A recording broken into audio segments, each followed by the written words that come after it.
Hi, Levi here. We're going to be taking a look at some of the more technical aspects of the parkour roll.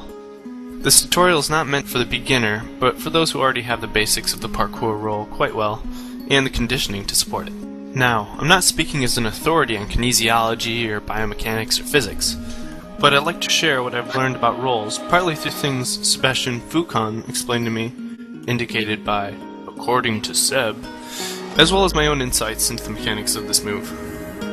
Let's get started. We're actually not going to begin with the roll, but with the takeoff, or the leap. It's good to practice rolls with a lot of forward momentum. I'm serious, like, jump out there. I know it's scarier than just plopping over the ledge, but straight drop rolls are much more difficult. Now we'll look at the impact. According to Seb, enter the landing leaning forward with your weight already in front of your feet so that you literally fall into the roll. But experiment with this, because you don't want to lean too much. Seb also explained that as we come in for the landing, we should be physically and mentally tense or prepared, but not stiff as a rock either. Ouch! Like the foot placement. Once you start getting into more serious drops, you have to land with your feet parallel and square in the direction you're traveling, at a bit less than shoulder width. Instead of using your stance to get the shoulder roll across the back, it's best to use a bend at the hips. Immediately after your feet make contact, put the ground engaging your glute hamstring chain as if standing up out of a squat. Here's where things get complicated. I'd like to introduce a few concepts, the first of which I'll call reverse blocking. Blocking is a gymnastic technique used to convert momentum into upward momentum. Just like this ball changing trajectory. The big roll is similar to blocking, except it converts downward momentum into forward momentum, hence reverse. The other concept is the recoil.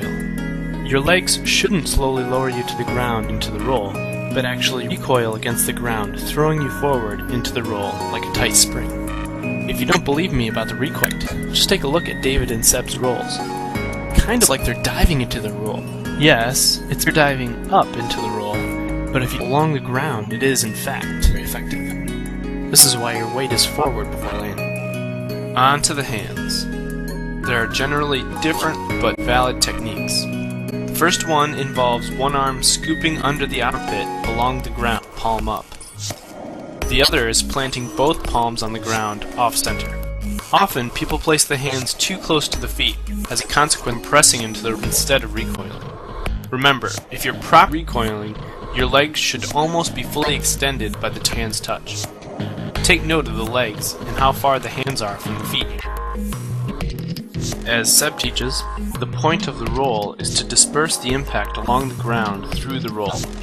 The more surface area it's dispersed over, the lower the average pressure. You want your roll to take up as much distance as possible, within reason. Since my legs were extended going into the roll, when I get to my back, it's to tuck my legs in tight. This increases my rotation, just like a gymnast tucking in the air or an ice skater pulling his arms. This extra speed helps bring you back onto your feet. Let's review. Leaping forward into the roll helps a lot. Just before landing, be tense with legs extended and weight leaning forward. Land with feet square facing forward. Resist against the ground. Think about reverse blocking or recoiling forward into the roll. Place hands a good distance forward and guide your shoulder to the ground. Tuck legs in for rotation and shape. Finally, repetition. Alright, be safe out there and have fun.